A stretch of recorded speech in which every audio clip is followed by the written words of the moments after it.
You just spent 4 months busting ass making a video game. Then, a couple of days after launch, you wake up to a video about it from a pretty popular YouTuber. Hundreds of thousands of people have watched this person play your game, and they watched him break it.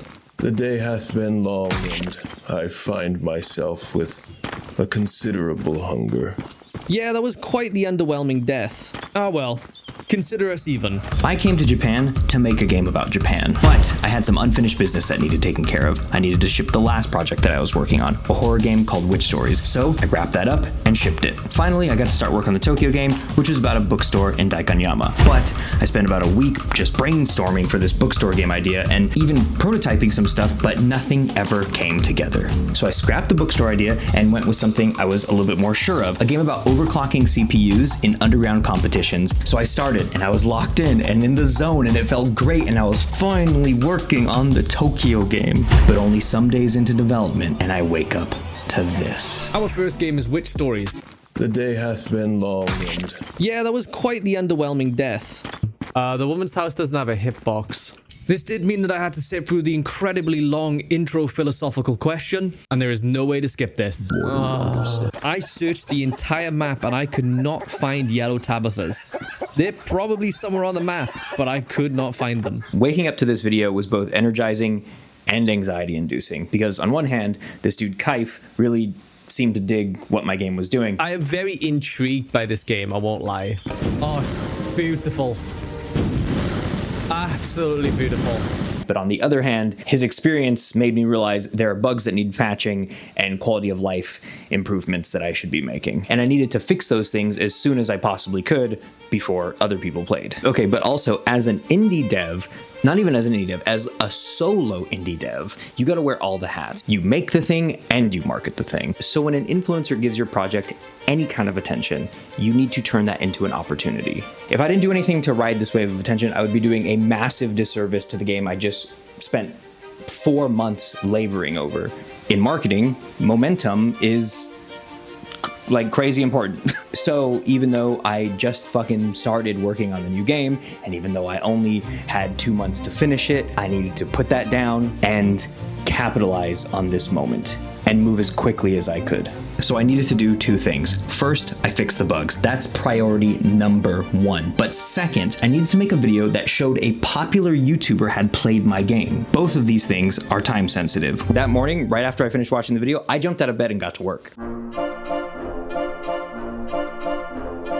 No hitbox on young woman's house. Easy, add a collider.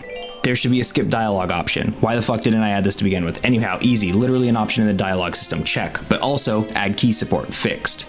Another stupid oversight. I didn't write that in the interaction text, so I just did that, easy, fixed. Goddamn, one of the more embarrassing bugs just needed his walking home routine to be canceled when he died. A small oversight, easy, fixed. It was such a long walk.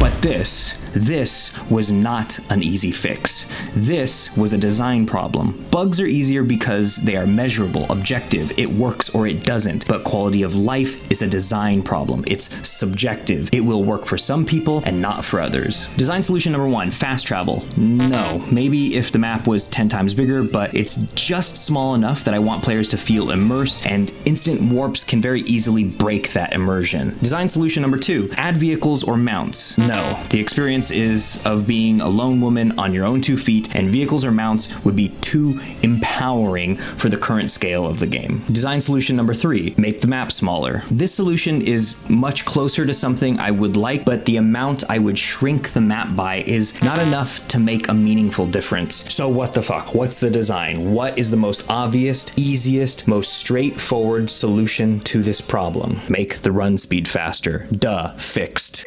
Bonus, there's another way to make the map feel a little less daunting. Give the player a goddamn map. And the cherry on top is another quality of life feature I added, which removes some of the waiting players had to do for certain in-world events. So now, when you look up at the sky, time passes more quickly.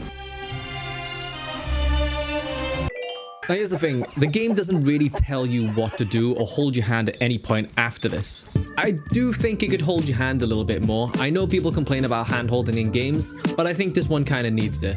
This was a relatively simple fix. I added a new item, the husband's journal, which you can pick up and read, and in it there are brief entries that help prod the player's curiosity and bring their attention to some points of interest.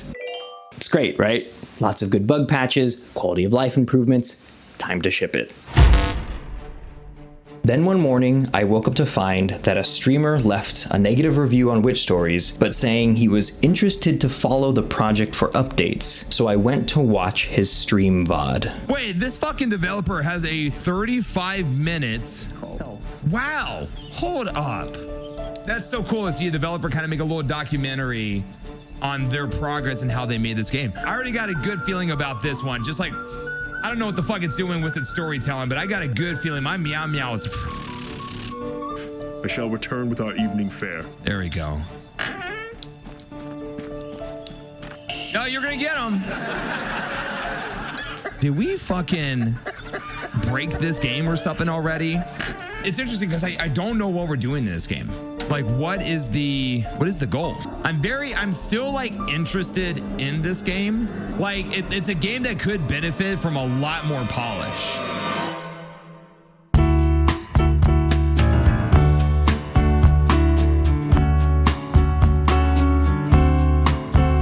So, after pulling some 12-hour days grinding on those bugs and quality of life patches, I sat down, turned the webcam on, and made a response video to Kaif. Chopped it all up, made a clickbait thumbnail and title, and uploaded it.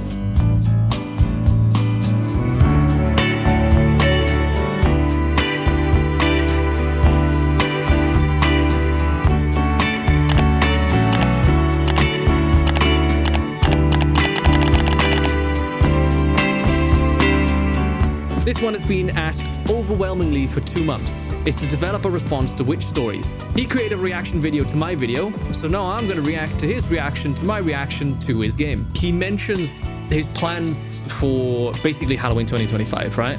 Should I play it in potentially one of the next videos, or should I wait till Halloween 2025?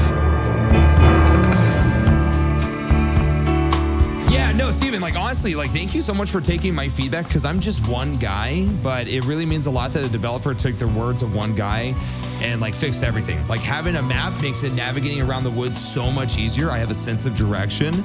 The baby is not, oh my God, fucking crying all the time. This part is awesome. This is really cool. Holy shit, Steven, you took all my feedback. You made the game better. Woo!